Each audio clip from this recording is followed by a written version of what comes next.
Blessings, everyone. Grace and peace. This is Charles here with another Midweek Recharge. And this week I want to talk about condemnation. Yeah, I know, kind of heavy. Big word to start your day off with, but an important one. And in fact, I want to talk about the idea of no condemnation. So, our friend Paul is writing to the group of believers in Rome again. And this week, he starts off our message with a bit of encouragement, where he says, now there's no condemnation in those that accept and believe the truth and the teachings of Jesus. Now, Paul says that coming off of the tail, the message, the theme in chapter 7, where he's kind of going through and talking about all of the challenges with trying to live a spirit-centered life in this material dimension.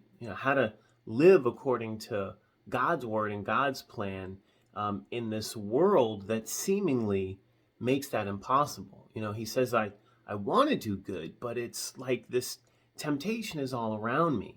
But then he kind of flips it a little bit on us in chapter 8 and says, but there's no condemnation. Now, is Paul saying then that we're licensed to just sort of do what we do and it's chalked up to, well, we're spirit beings. So if, we lie, if we cheat, if we're dishonest, if we're lazy at work, if we're not meeting our responsibilities and our obligations as providers to our families and contributors, positive contributors to our community, we can just sort of chalk it all up to, yeah, but it's covered under the Spirit. No, that's not the point that Paul's making. I think the point that Paul's making is that we shouldn't beat ourselves up when we realize that we've fallen short, when we haven't met expectation, when we haven't delivered on the performance that we're required to meet by our employers, when we under-deliver, when we don't spend the time with our children, our families, our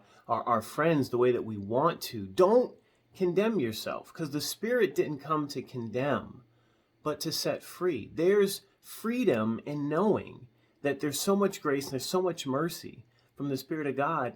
You can try again, and you can try again and again and again, and you're going to get it right.